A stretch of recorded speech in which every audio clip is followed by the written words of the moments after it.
O fundo é amarelo com tons mais escuros e claros, simulando a fibra de arumã usada em cestarias. Na tela, o símbolo da audiodescrição. No canto superior está escrito Módulo 1, Análise Integral da Inclusão, e no canto superior direito, a logo Inclusão na Prática, Projeto Arumã. No centro, o tema da aula, Análise Integral da Inclusão, com a professora Tatiane Souza. No canto inferior, encontra-se as logos do Instituto Federal do Amazonas, Campus Manaus Centro, Projeto Arumã, SECAD e Ministério da Educação, Governo Federal. Olá, tudo bem? O fundo é amarelo, com tons mais escuros e claros, simulando a fibra de arumã usada em cestarias. No canto superior esquerdo, a logo do IFAM Campus Manaus Centro. À direita, logo Inclusão na Prática, Projeto Arumã. Na tela, o símbolo da audiodescrição. Na parte superior, centralizada, está o título Análise Integral da Inclusão. No centro da tela está a professora. Eu sou a professora Tatiane Souza, doutora em Ciência da Educação. Eu tenho uma estatura mediana, cabelos loiros e longos. Estou usando uma blusa branca de manga longa e uma calça jeans. Hoje nós estamos aqui reunidos para falar sobre a análise integral da inclusão. O que é a análise integral da inclusão? Muito bem, então vamos iniciar falando sobre o que é inclusão. Inclusão não é simplesmente a gente garantir o direito da pessoa estar nos espaços, mas dar condições para que ela participe efetivamente desses espaços, né? Participe efetivamente. E quando se fala de escola, qual o objetivo, né, escolar? Qual o objetivo da escola? É criar possibilidades para que essas pessoas participem no contexto escolar, para que elas tenham acesso ao conteúdo, para que elas tenham acesso ao currículo básico e não somente estarem presentes em salas de aula. Então, criar condições para que elas realmente participem. Esse é o grande objetivo de estar se discutindo a educação especial dentro do ambiente escolar. Para entendermos qual foi o processo histórico que a inclusão percorreu até chegar no que nós temos de inclusão hoje, nós precisamos entender, por exemplo, a diferença entre integração e inclusão. Quando se fala no contexto escolar, a gente observa que passamos por dois momentos. Em certos momentos, as crianças todas estão integradas, ou seja, todas estão no espaço escolar, mas não participam efetivamente.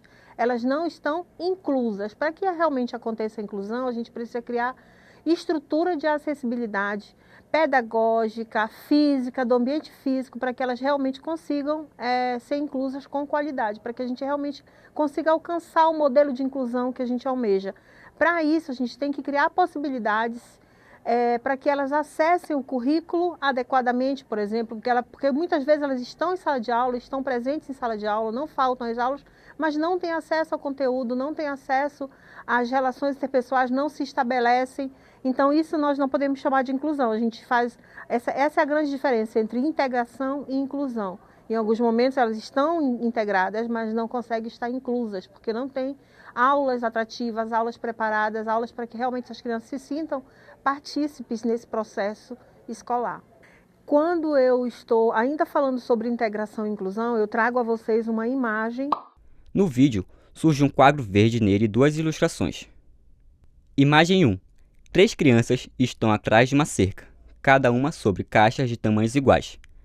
A criança mais alta consegue ver o jogo de futebol. A criança de altura mediana também consegue ver, mas com dificuldade. E a criança mais baixa não consegue. Imagem 2. A mesma imagem anterior, porém, a criança mais alta está em pé sem a caixa. A mediana está em cima de uma caixa e a terceira está em cima de 3 caixas. Todas conseguem ver o jogo. Nessa imagem a gente consegue observar bem qual é a diferença entre estar integrado e estar incluso dentro do processo educacional. Na primeira imagem, a gente vê que tem três crianças tentando assistir a um jogo de futebol. Um deles é bem alto e não precisa de acessibilidade. Mesmo com a barreira que foi colocada à frente, ele continua tendo acesso ao conteúdo que está sendo trabalhado. O do meio já precisa de um apoio para conseguir ter acesso a esse conteúdo. E o terceiro, mesmo com um caixote, que foi colocado um caixote para ele acessar o conteúdo, ele não consegue visualizar o que está sendo trabalhado.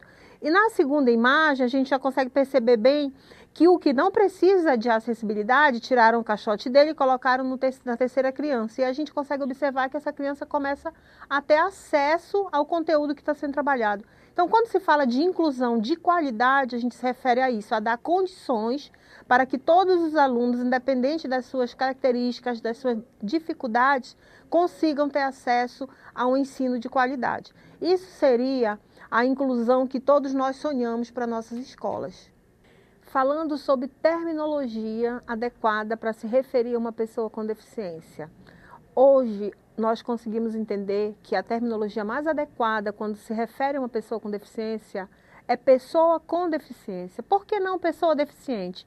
Porque quando se fala pessoa com deficiente, há uma ideia de generalidade, de que a pessoa toda deficiente, não tem nenhum tipo de qualidade, não tem nem nada nela é perfeito, vamos dizer assim, né? E a pessoa com deficiência, não, a nomenclatura, pessoa com deficiência, estou dizendo que ela tem uma deficiência, que antes dessa deficiência vem uma pessoa que tem direitos, que tem valores, que merece ser respeitada, mesmo com as suas limitações, né? Então, quando a escola consegue perceber que antes de qualquer deficiência vem uma pessoa, um ser humano, que também precisa ser olhado diante das suas qualidades, aí a deficiência ela fica menos importante. E a escola ela tem um papel fundamental nesse processo. Por que que a escola tem um papel tão importante assim? Porque as pessoas tendem a olhar para a pessoa com deficiência e ver somente a deficiência, as suas limitações, as suas dificuldades, e não consegue perceber o que vem antes disso. Porque antes disso vem uma história, vem um ser humano que tem dificuldades sim, mas que também aprende, que também tem os seus limites, mas também tem muitas coisas boas. Então, a terminologia pessoa com deficiência vem nos mostrar isso, mostrar que antes de qualquer deficiência vem um ser humano, uma pessoa. Então, vamos continuar falando agora sobre o AEE. O que seria o AEE? O Atendimento Educacional Especializado. Segundo o decreto 7.611 da Presidência da República de 2011, vem falando para nós que o AEE tem um grande objetivo na vida escolar da pessoa com deficiência, ou complementar ou suplementar aquilo que a pessoa com deficiência já sabe, já traz consigo. E o que seria complementar? Complementar seria trabalhar com aquela criança, com aquele estudante, aquilo que ele ainda não consegue fazer sozinho, as maiores dificuldades que ele ainda apresenta, que dificultam o acesso ao conteúdo do ensino regular, trabalhado no ensino regular.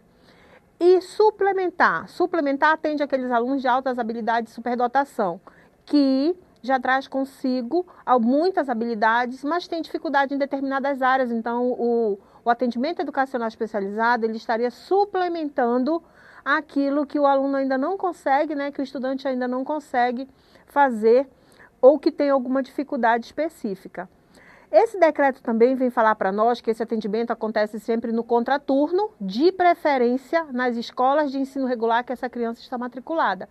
Nunca no mesmo turno, ou seja, isso dá direito a ele a uma dupla matrícula. Ele é matriculado normalmente no ensino regular e no contraturno ele é matriculado no serviço oferecido pelo AEE. Quando se fala de serviço, vale a pena observar que o atendimento educacional especializado ele é um serviço da educação. Ele não é um serviço obrigatório. Para que a criança receba esse atendimento, é necessário que a família faça adesão ao atendimento educacional especializado.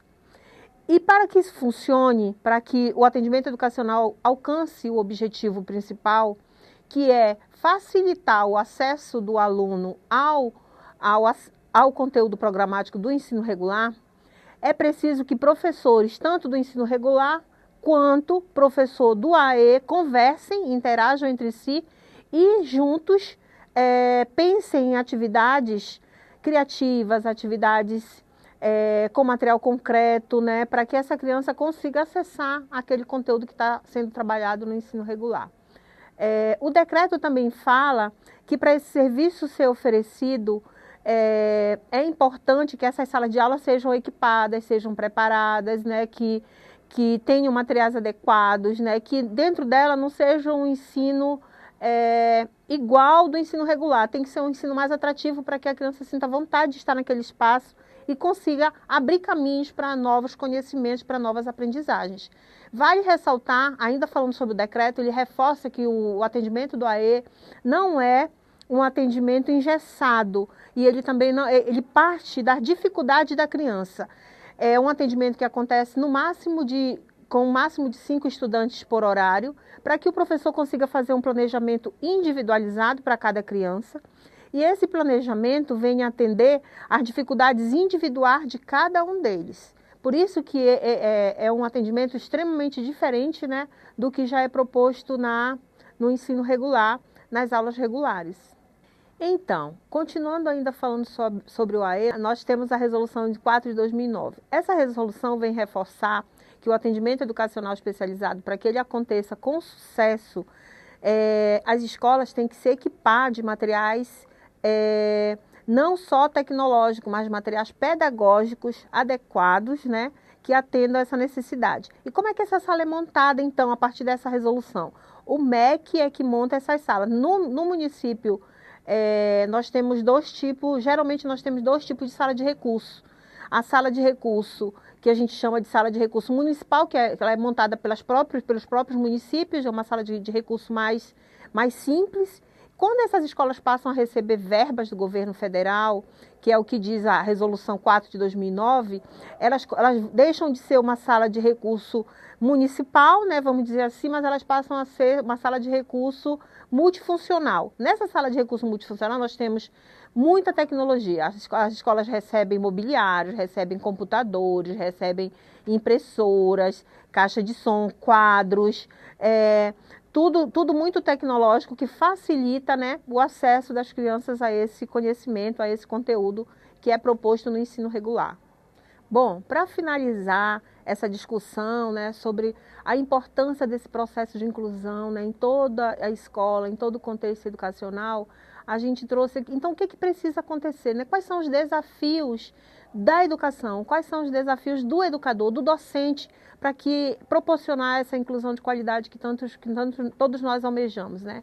É necessário, primeiro, a gente pensar numa política pública de qualidade, uma política pública que não seja isolada, que não seja ações isoladas, mas que pense num todo, uma política pública que venha trazer uma proposta de formação educacional, de apoios, de profissionais adequados dentro do ambiente escolar que possa estar contribuindo com o professor do ensino regular, de colocar em prática o que diz a nossa legislação em relação ao apoio escolar, mediação escolar dentro do ambiente escolar, que são apoios que os professores precisam para que essa inclusão seja efetivada com qualidade.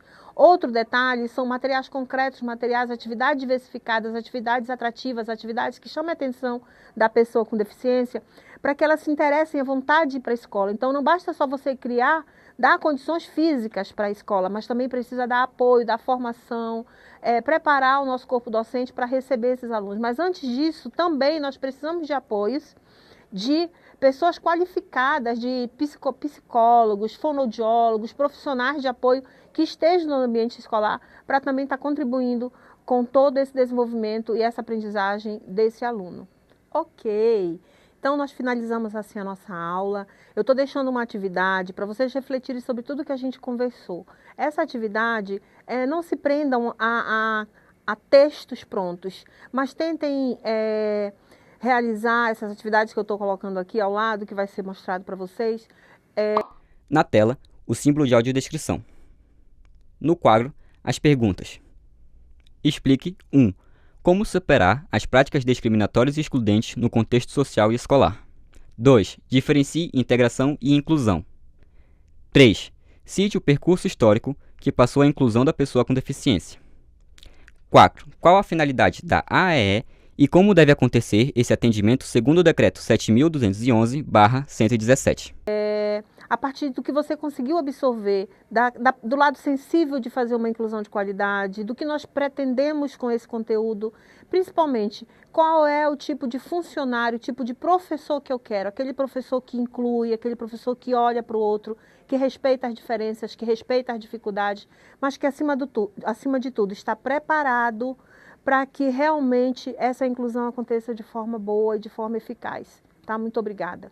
Contudo, eu sou muito grata por ter tido a oportunidade de estar com vocês, de estarmos juntos para falar mais um pouco sobre educação especial. Educação especial é, antes de tudo, sentimento, é, antes de tudo, conseguir se colocar no lugar do outro, é, antes de tudo, respeitar diferenças. Então, eu acredito que todo professor, seja ele da educação básica ou de nível superior, independente de qual nível ele esteja trabalhando, ele tem que se inteirar, tem que ser sensível para as diferenças, tem que estar preparado, sim, para atender o outro da melhor forma possível. Independente desse outro ter uma deficiência ou não ter uma deficiência, mas que ele olhe principalmente o ser humano, a pessoa, antes de qualquer avaliação, antes de qualquer preconceito.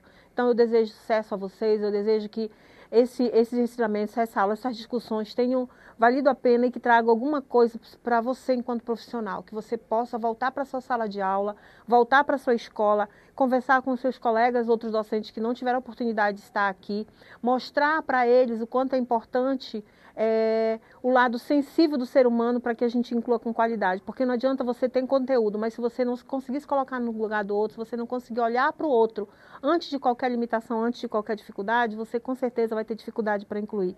Então, quando você olhar uma pessoa com deficiência, olhe para a pessoa. Esse é meu último pedido, eu desejo sucesso, respeitem as diferenças, todos nós somos diferentes, o que nos fazem iguais uns aos outros é justamente as nossas diferenças. Só elas é que fazem, que realmente são a nossa identidade, então sucesso, tudo de bom para todos vocês, eu aguardo o retorno da nossa atividade.